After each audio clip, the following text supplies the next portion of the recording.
आप सभी को जय श्री राम, भारत माता की जय, वंदे मातरम। मित्रों, मैं आपको एक जाहिल इंसान का एक वीडियो बताना चाहूँगा। मात्र 15-16 सेकंड का ये वीडियो है। ये इस जाहिल इंसान का वीडियो आपको देखना चाहिए और मुझे लगता है ऐसे लोगों को जवाब भी देना चाहिए, इसलिए मैंने इसको जवाब भी दिया है। तो इसलिए पहले आप इस जाहिल इंसान का ये वीडियो 16 सेकंड का देखिए और उसके बाद में मेरा जवाब चुनिए। तो पहले आप ये वीडियो देखिए। संविधान हमारे बाप का है, तुम्हारे बाप का तो है नहीं। तुम्हारे बाप ने, मनु ने लिखा, साले हमको कुछ नहीं दिया, मगर हमारा बाप देखो कितना दरिया दिल था, हमको तो दिया ही दिया, तुमको भी दे दिया।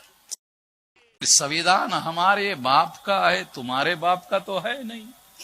तुम्हारे बाप ने, मनु ने लिखा, साले हमको कुछ नहीं दिया, मगर हमारा बाप देखो कितना दरिया दिल था, हमको तो दिया ही दिया, तुमको भी दे दिया।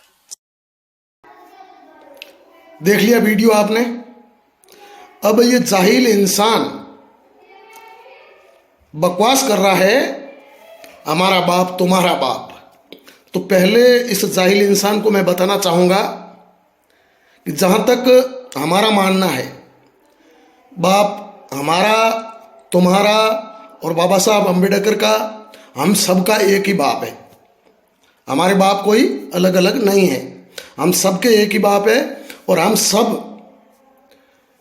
उसी परमपिता परमेश्वर की संतानें हैं जिन्होंने हमें इस पवित्र सनातन धर्म में जन्म दिया है। लेकिन तुम लोग विधर्मियों के बहकावे में आकर के, धर्म विरोधी ताकतों के बहकावे में आकर के, अपने पूर्वजों के जो दुश्मन हैं उनके बहकावे में आकर के अगर बाप बदलने का प्रयास कर रहे हो तो ये तुम्हारी फितरत, तुम्हें मुबारक। और तुम अगर बाप बदलने पे तैयार हो गए हो तो फिर तुम्हें जवाब देना भी जरूरी है। ये जाहिल इंसान बोल रहा है कि तुम्हारे बाप ने क्या दिया, और हमारे बाप ने संविधान दिया। संविधान हमारे बाप का है, तुम्हारे बाप का नहीं। ठीक है ना? तो सुन जाहिल इंसान, हमारे बाप ने क्या दिया वो बताता हूं। तुम जो जिस पढ़ाई पर, जिस शिक्षा पर, जिस डिग्रियों पर इतरा रहे हो ना, इस शिक्षा का निर्माण हजारों लाखों साल पहले हमारे बाप ने किया था। ठीक है? तुमने या तुम जिसको बोल रहे हो कि हमारे बाप ने संविधान लिखा, तो बाबा साहब ने संविधान लिखते वक्त जिस शिक्षा का प्रयोग किया, जिन शब्दों का प्रयोग किया, वो शब्द, उन शब्दों का निर्माण, उस शिक्षा का निर्माण हजारों लाखों वर्ष पहले हमारे बाप ने किया था, ऋषि मुनियों ने।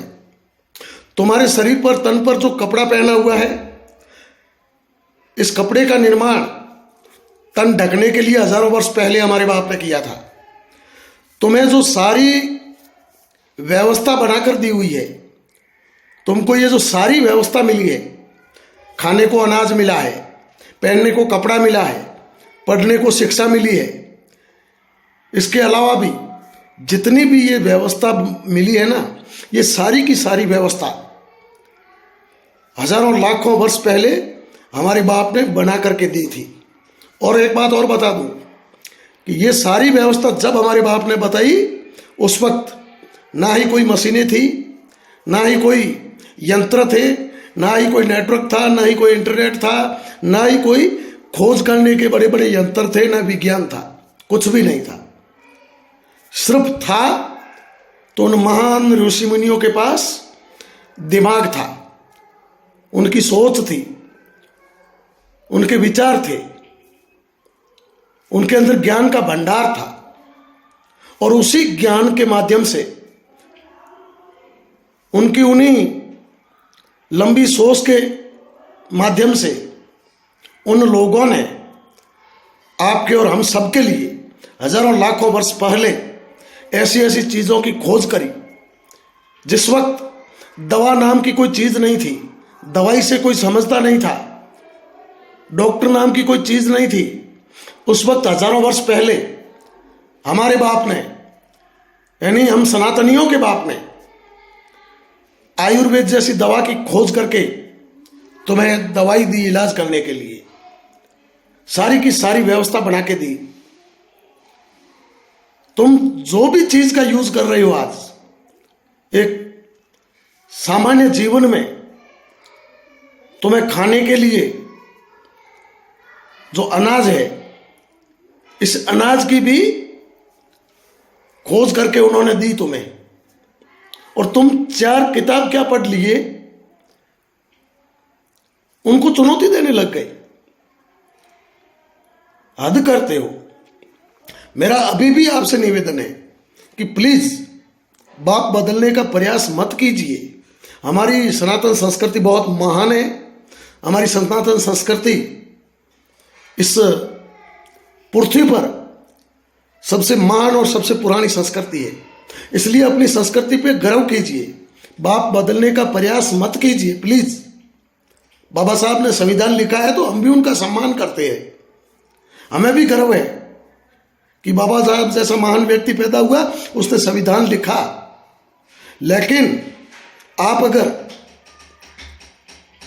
विधर्मियों के बहकावे में आकर के, धर्म विरोधी ताकतों की षड्यंत्र के शिकार बन करके, सनातन विरोधी ताकतों के षड्यंत्र का शिकार बन करके हमारा बाप तुम्हारा बाप करने लगोगे तो तुम्हें जवाब देना भी जरूरी है। तुम अगर अपना बाप बदलने का प्रयास करोगे तो तुम्हें जवाब देना भी जरूरी है। ठीक है ना? तुम 4 किताब पढ़ करके अपने आप को इतने महान समझने लग गए कि जिन्होंने ये सारी व्यवस्था हमें बना करके दी, उनको चुनौती देने लग गए हो। हमारे बाप ने क्या किया है, ये किसी से छुपा नहीं है। ये सारी व्यवस्था बना करके दी है, ये हमारे बाप ने दी है। ठीक है ना? यानी इंसान को इंसान बनाने का काम हमारे बाप ने किया है। जब इंसान इंसान नहीं था ना, आज से लाखों वर्ष पहले, जब घास फूस खाकर के पेट भरते थे, बंदरों की तरह अपना लालन पालन करते थे, उस वक्त हमारे बाप ने हर चीज का खोज करके आपको ये सारी व्यवस्थाएं बना करके दी है। और आज आप उनको चुनौती दे रहे हो। शर्म करो थोड़ी। आप सभी से निवेदन है, ये वीडियो शेयर करें। आप सभी को धन्यवाद। वंदे मातरम। भारत माता की जय।